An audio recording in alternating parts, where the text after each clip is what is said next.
Guys, welcome back to my channel Bansal biology. दोस्तों, आप सभी स्टूडेंट सीएसआई की प्रिपरेशन कर रहे होंगे और जब भी आप सीएसआई की प्रिपरेशन करना शुरू करते हो ना, देयर आर 100 पीपल्स जो आपको बोलते हैं कि अरे सीएसआई नेट तो बहुत टफ है, सीएसआई नेट क्रैक नहीं होगा। मैं खुद जब सोच रही थी ना सीएसआई नेट एग्जाम देने का, तब मुझे 100 लोगों ने आके यही बात बोली थी कि सीएसआई नेट तो बहुत टफ है, नहीं होगा क्लियर, नहीं होगा crack. So I can understand the pain. मुझे पता है कि कैसा लगता है कि हमें प्रिपरेशन करनी भी है, लेकिन बहुत सारे लोग कह रहे हैं कि डिफिकल्ट है, तो हमें लगता है कि शायद हमसे नहीं हो पाएगा। तो मैं आपको इस वीडियो में हर एक चीज़ बताने वाली हूँ, आपका एक तरीके से आपकी आंखें खोलने वाली हूँ, बिकॉज बहुत सारी चीज़ें हमें पता ही नहीं होती है सीएसआर से रिलेटेड। तो मैं आपको एक नए नए पहलू बताना चाहती हूँ जो शायद आपने इस नज़रिए से सीएसआर को कभी देखा ही नहीं होगा। मेरे बहुत सारे स्टूडेंट्स बोलते भी हैं कि मैम हमने कभी इस नज़रिए से सीएसआर नेट को देखा ही नहीं।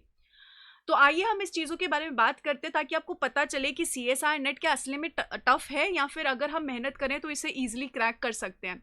तो इस वीडियो को अच्छे से देखिएगा दोस्तों, हर एक चीज़ को ध्यान से सुनिएगा। अगर आप ध्यान से सुनेंगे ना, तब आपको सीएसआर के बारे में बहुत सारी चीज़ें क्लियर हुई होगी जो आज तक नहीं हुई। तो चलिए दोस्तों, शुरू करते हैं सीएसआर के साथ। हम पेपर की बात करेंगे सीएसआर के पेपर के बारे में, जिसमें आपको बेसिक चीज़ों के बारे में आइडिया होगा, लेकिन स्टिल मैं आपको एक बार बताती हूँ। देखो, सीएसआर में हमें पता है दोस्तों 3 सेक्शन होते हैं। सेक्शन ए होता है, सेक्शन बी होता है और सेक्शन सी होता है। सेक्शन ए में 20 क्वेश्चंस होते हैं, जिनमें से हमें 15 क्वेश्चन अटेम्प्ट करने होते हैं। हर क्वेश्चन 2 मार्क्स का होता है। सेक्शन बी में 70 क्वेश्चंस होते हैं, 50 क्वेश्चंस होते हैं और 50 क्वेश्चंस में से हमें 35 क्वेश्चंस अटेम्प्ट करने होते हैं। वंस अगेन 2 मार्क्स के होते हैं। और सेक्शन सी में हमारे पास 75 क्वेश्चंस होते हैं, जिनमें से हमें 25 क्वेश्चंस अटेम्प्ट करने होते हैं और हर एक क्वेश्चन 4 मार्क्स का होता है। वी नो दैट, ये सारी चीजें हमें पता होती है। तो सेक्शन ए में अगर हम यहाँ पर देखें तो हमें 15 क्वेश्चन अटेम्प्ट करने हैं, सेक्शन बी में 35 क्वेश्चन अटेम्प्ट करने हैं और सेक्शन सी में 25 क्वेश्चन हमें अटेम्प्ट करने होते हैं।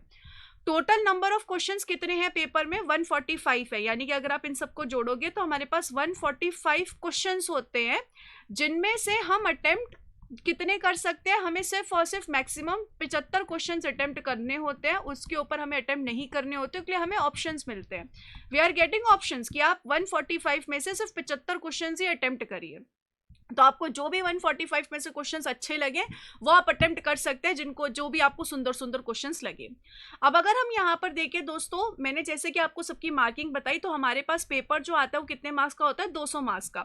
अगर हमें 15 क्वेश्चन सेक्शन ए में अटेम्प्ट करने हैं, 35 क्वेश्चन सेक्शन बी में अटेम्प्ट करने हैं और सेक्शन सी में अगर हमें 25 क्वेश्चन अटेम्प्ट करने हैं, सबको अगर हम मल्टीप्लाई करें तो हमारे पास 200 मार्क्स का हमारा पेपर होता है। इतनी बात हमें क्लियर है। लेकिन अगर हम रियलिटी में देखें दोस्तों, तो रियलिटी में हमारे पास जो पेपर होता है वो 440 मार्क्स का होता है। कैसे? अगर हम देखें, सेक्शन ए में हमारे पास 20 क्वेश्चन होते हैं, 20 multiplied by 2 is equal to 40 marks. Section B में हमारे पास 50 क्वेश्चन होते हैं 100 मार्क्स के। सेक्शन सी में हमारे पास 75 क्वेश्चन होते हैं 300 मार्क्स के। अब इनमें से हमें अटेम्प्ट कितना करना है? इसमें सिर्फ हमें 30 मार्क्स का अटेम्प्ट करना है, इसमें हमें सिर्फ 70 मार्क्स का अटेम्प्ट करना है और इसमें हमें सिर्फ 100 मार्क्स का अटेम्प्ट करना है। हमें 200 मार्क्स का पेपर अटेम्प्ट करना है 440 में से, बट हमारा जो ओरिजिनल पेपर है वो 440 का है, जिसमें से हम अलाउड होते हैं 200 मार्क्स का पेपर अटेम्प्ट करने के लिए। पिक्चर यहाँ पर खत्म नहीं होती। ये तो बहुत बेसिक बात है जो हमें सबको पता है, ठीक है। ये सब बातें हमें पता है कि हमारा पेपर असल में 440 मार्क्स का होता है, जिसमें से हमें 200 मार्क्स का अटेम्प्ट करना होता है। हमें इतना सारा पेपर में ऑप्शनल मिलता है कि हम चूज कर सकते हैं what we have to choose. अब हम चलते हैं इस बार की कट ऑफ में, दैट इज जुलाई 2025 का जो एग्जाम हुआ था, जून का एग्जाम, उसकी जो इस बार की कट ऑफ थी वो कितनी थी दोस्तों? इस बार सीएसआईआर ने जो कट ऑफ रिलीज की थी वो परसेंटेज में रिलीज किया। आप यहाँ पर देख सकते हो हर एक के परसेंटेज है, परसेंटेज में रिलीज की है। तो हम इस परसेंटेज को कन्वर्ट कर लेते हैं मार्क्स में और मार्क्स के हिसाब से हम देखते हैं अप्रोक्सीमेट मार्क्स कितने मार्क्स पे कट ऑफ गई है।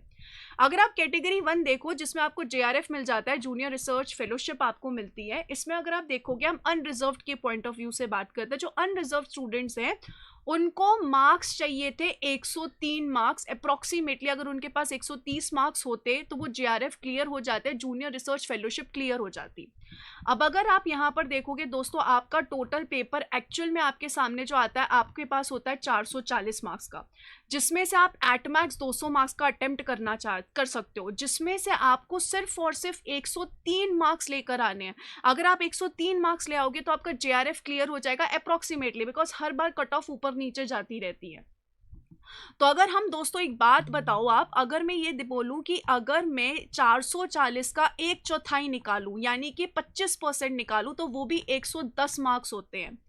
मेरे पास जो पूरा पेपर है वो 440 मार्क्स का है उसमें से क्या मैं 25% मार्क्स भी नहीं ला सकती? 110 मार्क्स, 110 मार्क्स अगर आप ले आए तो आपकी अच्छी रैंक आ जाएगी।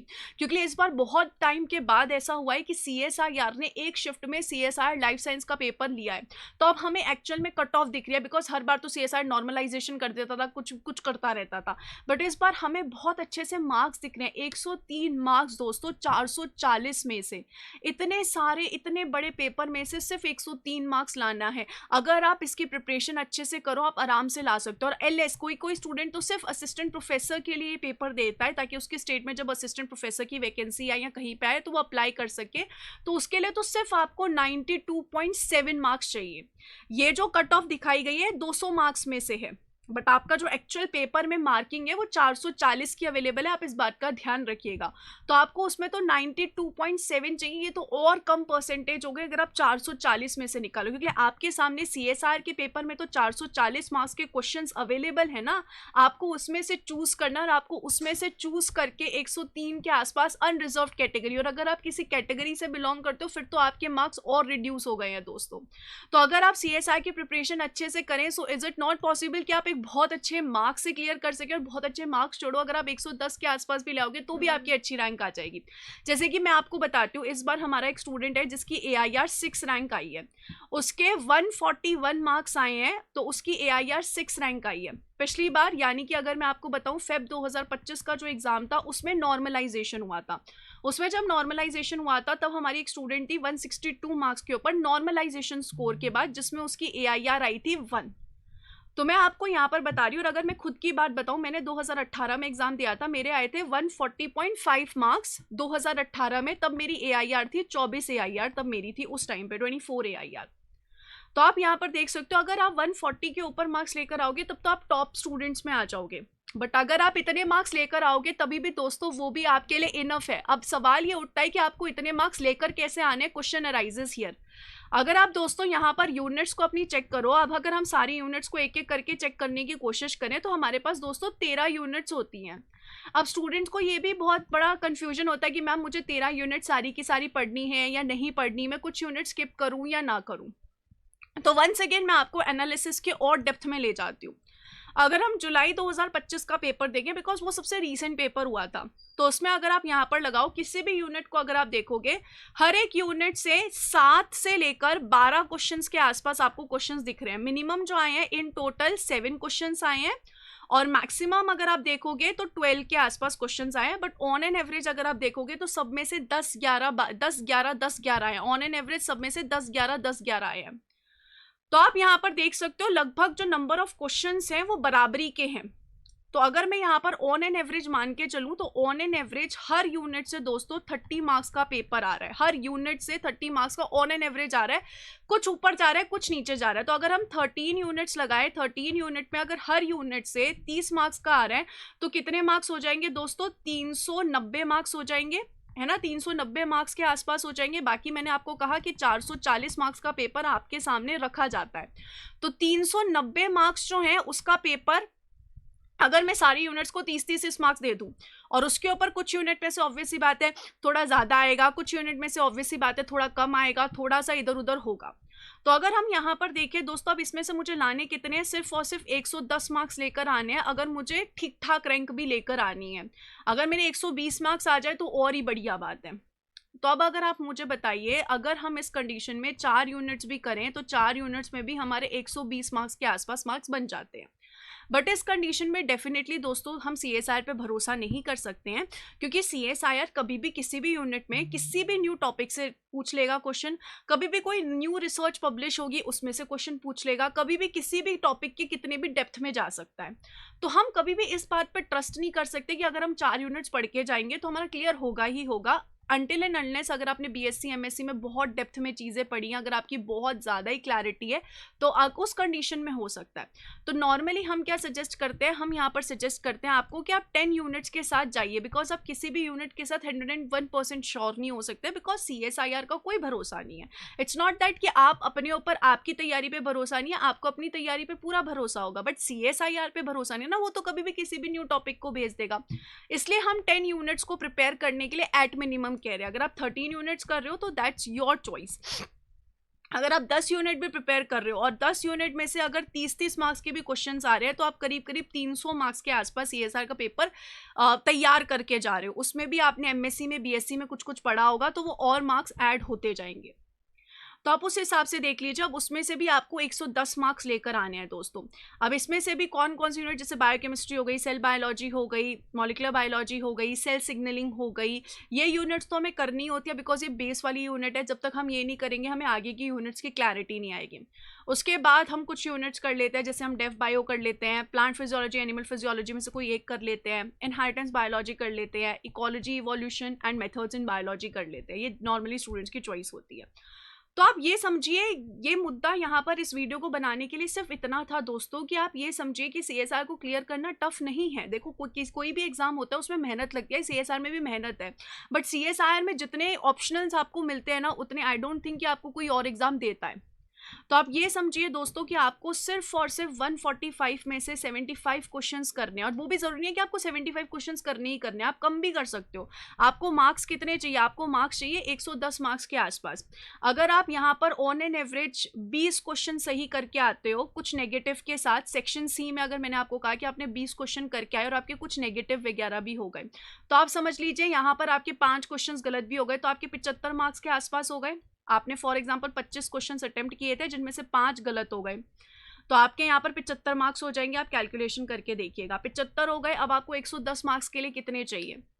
आपको 110 मार्क्स के लिए थोड़े से ही मार्क्स और चाहिए, 35 मार्क्स और चाहिए, जो आप सेक्शन बी और सेक्शन ए से निकाल सकते हो।